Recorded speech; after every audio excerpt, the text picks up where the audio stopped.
देखिए, हम इसमें देखेंगे क्लास 12 का बायोलॉजी अध्याय 7 है, जिसका नाम है मानव स्वास्थ्य और रोग, ह्यूमन हेल्थ एंड डिजीज। देखिए, हेल्थ यानी कि स्वास्थ्य, ह्यूमन हेल्थ एंड डिजीज।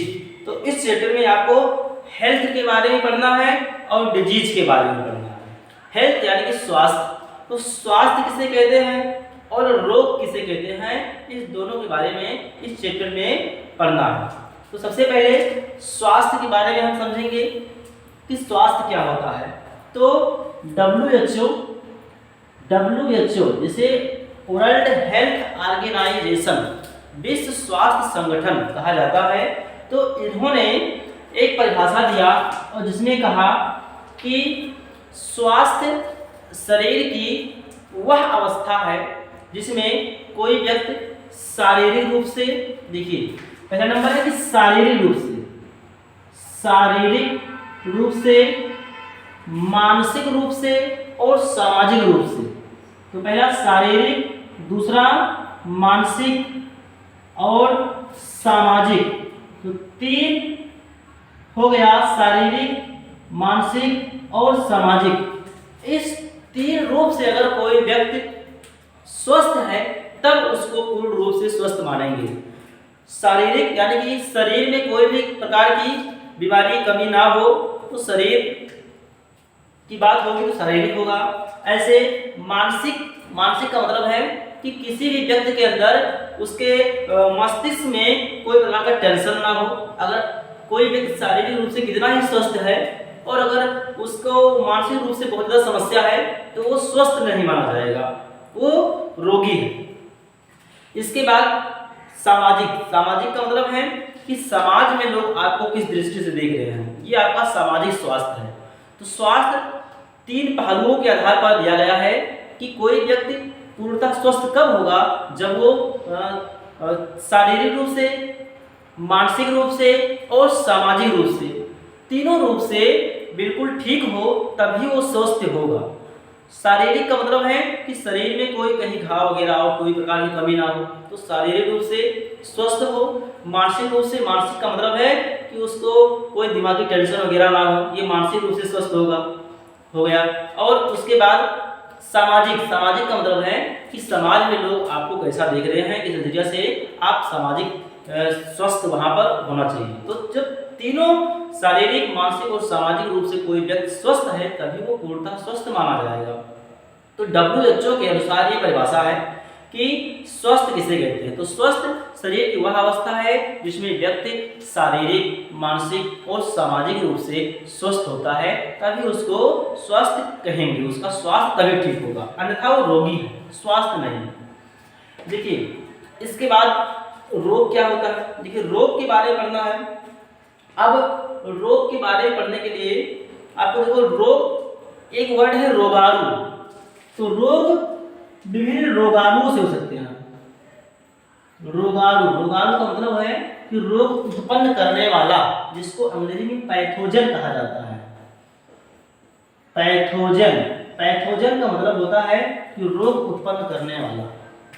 तो रोगाणु के कारण रोग होता है। ये रोगाणु यानी कि रोग उत्पन्न करने वाले क्या कहते हैं, तो रोगाणु कहते हैं, जिसको अंग्रेजी में पैथोजन कहा जाता है। तो ये पैथोजन का मतलब है कि जो रोग उत्पन्न करते हैं, जैसे पेचिस बीमारी एंड अमीबा हिस्टोलिटिका से होता है। तो एंड अमीबा हिस्टोलिटिका ये रोगाणु हो गया पेचिस को, जिसको एंड अमीबा हिस्टोलिटिका से होता है, इसको एमीबियोसिस भी कहते हैं, क्योंकि ये अमीबा से होता है तो एमीबियोसिस भी कहते हैं। ऐसे मलेरिया बीमारी प्लाज्मोडियम नामक परजीवी से होता है। तो प्लाज्मोडियम से मलेरिया होता है। तो मलेरिया, देखिए बीमारी है मलेरिया जो होता है ये प्लाज्मोडियम से होता है। प्लाज्मोडियम से मलेरिया होता है। जो मलेरिया का कारक है, रोगाणु है, जिसको पैथोजन कह सकते हो, तो पैथोजन यानी कि रोगाणु प्लाज्मोडियम होता है। देखिए, मलेरिया तो वैसे मच्छर काटने से होता है, लेकिन मच्छर केवल मलेरिया को फैलाता है, एक व्यक्ति से दूसरे व्यक्ति में मलेरिया को फैलाता है मच्छर, लेकिन मच्छर के काटने से मलेरिया नहीं होता है, मच्छर उसको फैलाने वाला है, मलेरिया को फैलाने वाला मच्छर है। लेकिन मलेरिया का कारण क्या है, उसका रोगाणु क्या है, तो रोगाणु यानी कि पैथोजन, तो मलेरिया का पैथोजन है प्लाज्मोडियम। तो प्लाज्मोडियम मलेरिया का पैथोजन होता है, यानी कि रोगाणु होता है, रोग कारक या रोग जनक भी कहते हैं उसको। तो रोग जनक, मलेरिया का रोग जनक है प्लाज्मोडियम, प्लाज्मोडियम से मलेरिया होता है। ऐसे अगर हम कहें एस्केरियासिस, एस्केरियासिस, तो एस्केरियासिस एक बीमारी है जो एस्केरिस से होता है, एस्केरिस से होता है। एस्केरिस यानी कि केचुआ, तो पेट में जो केचुआ पड़ जाता है उसी केचुआ का नाम है एस्केरिस। एस्केरियासिस इस बीमारी को कहते हैं। तो एस्केरियासिस एक बीमारी है जिसका रोगजनक जो है वो एस्केरिस।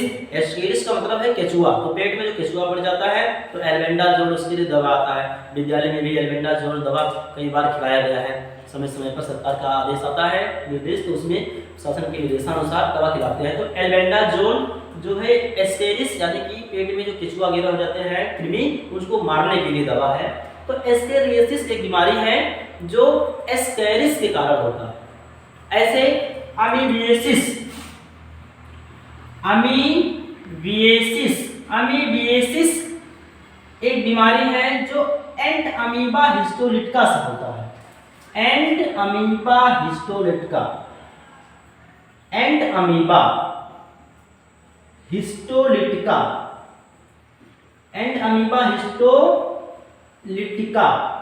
से होता है अमीबियोसिस। अमीबियोसिस को पेचिस भी कहा जाता है। तो ये पेचिस बीमारी जो होती है एंट अमीबा हिस्टोलिटिका से होती है, इसको अमीबियोसिस भी कहा जाता है।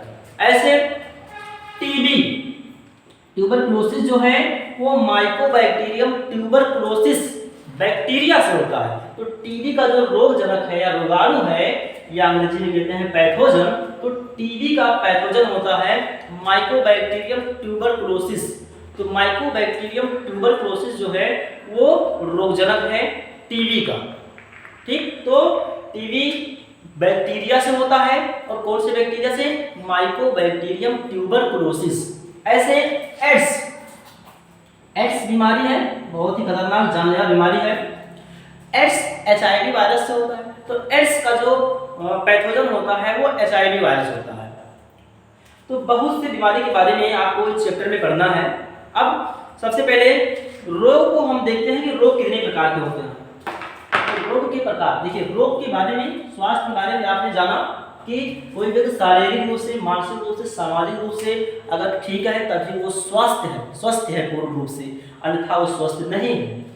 और रोग, अब देखिए रोग दो प्रकार के हो सकता है।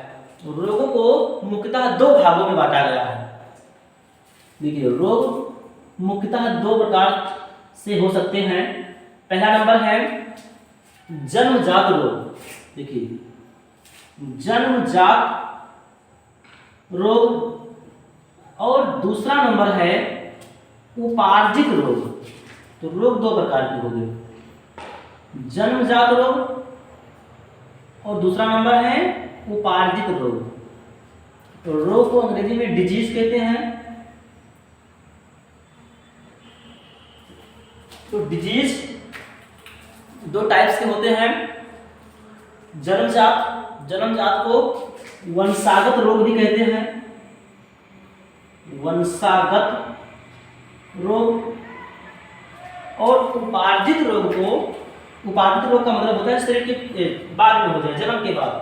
जन्मजात का मतलब है कि जो रोग जन्म से ही होता है, या उसी को वंशागत रोग कहते हैं। और उपार्जित रोग का मतलब होता है जो रोग जन्म के बाद हो जाए उसको उपार्जित रोग कहते हैं। रोग मुख्यतः दो प्रकार के, जन्मजात रोग और उपार्जित रोग। जन्मजात रोग को वंशागत रोग भी कहते हैं। अगर इंग्लिश में देखें तो इसको जेनेटिक डिजीज कहते हैं, जेनेटिक डिजीज। उपार्जित रोग को एक्वायर्ड डिजीज, एक्वायर्ड डिजीज कहा जाता है। तो रोग यानी कि डिजीज 2 टाइप से होते हैं, जन्मजात और उपार्जित। जन्मजात का मतलब है कि ऐसा रोग जो किसी बच्चे में जन्म से ही हो, इसको वंशागत रोग कहते हैं, क्योंकि ये रोग एक पीढ़ी से दूसरी पीढ़ी में जाता है। कोई रोग किसी व्यक्ति में है वो उसके बच्चे में भी चले जाए तो ऐसा रोग वंशागत रोग कहलाता है। जैसे वर्णांधता, देखिए एक एक रोग को विस्तार से अध्ययन किया जाएगा यहाँ पर। तो देखिए वर्णांधता, वर्णांधता एक बीमारी है। ये बीमारी जन्मजात होती है। हीमोफीलिया, हीमोफीलिया, हीमोफीलिया बीमारी भी जन्मजात होती है। तो वर्णांधता, haemophilia, sickle cell anaemia, Turner syndrome, Down syndrome, ऐसे बहुत से बीमारी हैं जो जन्मजात होते हैं, अर्थात एक पीढ़ी से दूसरी पीढ़ी में जाते हैं, तो इसको जन्मजात या वंशागत रोग कहा जाता है। दूसरा नंबर है उपार्जित रोग। उपार्जित रोग का मतलब है कि जन्म के बाद अगर कोई रोग हो जा रहा है तो ऐसे रोग को उपार्जित रोग कहते हैं, और ये रोग एक पीढ़ी से दूसरे पीढ़ी में नहीं जाता है, केवल जिस व्यक्ति को होगा उसी तक सीमित रहता है, अगली पीढ़ी में नहीं जाता है। तो ये उपार्जित रोग का मतलब है जो जन्म के बाद रोग हो जाए उसको उपार्जित रोग। जैसे ये सब मलेरिया, एस्केरियोसिस, अमीबियोसिस, टीबी, एड्स, ये सब बीमारी उपार्जित रोग है। तो उपार्जित रोग का मतलब है जो रोग जन्म के बाद हो जाता है उसको उपार्जित रोग कहते हैं। तो रोग मुख्यतः 2 प्रकार के होते हैं, जन्मजात और उपार्जित। अब उपार्जित रोग को भी 2 भागों में बांट दिया गया है। उपार्जित रोग को 2 भागों में बांट दिया गया है। पहला नंबर है संक्रामक, संक्रामक रोग, और दूसरा नंबर है असंक्रामक रोग। असंक्रामक रोग, तो रोग 2 प्रकार के, जन्मजात रोग, उपार्जित रोग। उपार्जित रोग फिर से 2 प्रकार का होता है, संक्रामक रोग और असंक्रामक रोग। इसको इन्फेक्शियस डिजीज भी कहते हैं, इसको नॉन इन्फेक्शियस। ये इसका एक और नाम है, संक्रामक को कम्युनिकेबल डिजीज कहते हैं, कम्युनिकेबल डिजीज, और इसको non communicable, non communicable disease कहते हैं।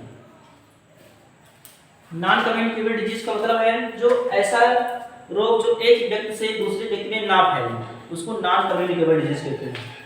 कम्युनिकेबल का मतलब है जो एक व्यक्ति से दूसरे व्यक्ति में फैले, उसको कहते हैं संक्रामक रोग या कम्युनिकेबल डिजीज। तो डिजीज 2 प्रकार के, जन्मजात, उपार्जित। उपार्जित रोग के 2 प्रकार का, संक्रामक रोग और असंक्रामक रोग। संक्रामक रोग का मतलब है जो रोग एक व्यक्ति से दूसरे व्यक्ति में फैले उसको संक्रामक रोग, और जो रोग एक व्यक्ति से दूसरे व्यक्ति में नहीं फैलता है उसको असंक्रामक रोग कहते हैं। संक्रामक रोग का उदाहरण है जैसे टीबी, एड्स, मलेरिया, टाइफाइड,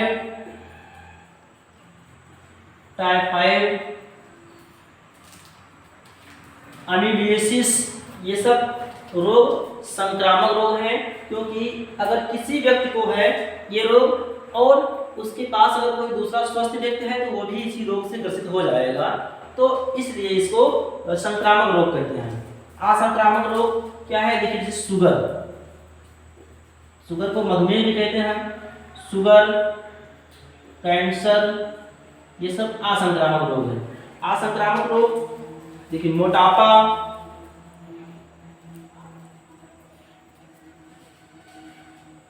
या फिर इसके बाद और ऐसे बीमारी है जैसे ब्लड प्रेशर। ब्लड प्रेशर भी असंक्रामक डिजीज है, क्योंकि जिस व्यक्ति में रहेगा उसी तक सीमित रहता है, वो दूसरे व्यक्ति में नहीं जाता है, इसलिए इसको असंक्रामक रोग कहते हैं। संक्रामक रोग का मतलब है जो एक व्यक्ति से दूसरे व्यक्ति में फैले उसको संक्रामक रोग कहते हैं। TB, AIDS, malaria, typhoid. अब सिंपल सी बात है कि इन दोनों में अंतर। संक्रामक रोग ऐसा रोग संक्रामक रोग होगा जो किसी न किसी रोगाणु से होगा, पैथोजन से होता है। वायरस से होगा, बैक्टीरिया से होगा, कवक से हो सकता है, या किसी प्रोटोजोआ के द्वारा हो सकता है, या किसी अन्य एस्के हेलमिंथीज, निमेटी हेलमिंथीज, अन्य किसी जंतु के द्वारा हो सकता है। कोई भी अन्य किसी रोगाणु से होने वाला रोग जो होता है वो संक्रामक रोग होता है, अर्थात एक व्यक्ति से दूसरे व्यक्ति में फैलता है, तो इसको संक्रामक रोग कहते हैं। तो मलेरिया संक्रामक रोग है। क्यों? मलेरिया प्लाज्मोडियम से होता है, इसका जो पैथोजन होता है वो प्लाज्मोडियम होता है। तो प्लाज्मोडियम एक व्यक्ति से दूसरे व्यक्ति में जाता है तो ये रोग फैलता है, इसलिए इसको संक्रामक रोग कहते हैं। असंक्रामक रोग क्या है? असंक्रामक रोग का मतलब है जो एक व्यक्ति से दूसरे व्यक्ति में ना फैले। कैंसर, किसी को कैंसर हो गया, उसके साथ में कोई कितना ही रहे तो उसको कैंसर नहीं होगा। किसी को मोटापा है, उसके साथ में कोई कितना ही रहे पतला व्यक्ति तो वो ही मोटा नहीं होगा। ऐसे शुगर, अगर किसी को शुगर बीमारी है तो उसके साथ कोई भी व्यक्ति रह रहा है उसको शुगर नहीं होगा, क्योंकि ये सब असंक्रामक बीमारी है। तो बीमारी मुख्यतः दो प्रकार के, जन्मजात, उपार्जित। जन्मजात का मतलब है जो जन्म से होता है, उपार्जित का मतलब है जो जन्म के बाद हो। उपार्जित बीमारी दो प्रकार का होता है, संक्रामक, असंक्रामक। संक्रामक का मतलब है जो बीमारी एक व्यक्ति से दूसरे व्यक्ति में फैले उसको संक्रामक बीमारी, और जो बीमारी एक व्यक्ति से दूसरे व्यक्ति में नहीं फैलता है उसको असंक्रामक बीमारी यानी असंक्रामक रोग कहते हैं।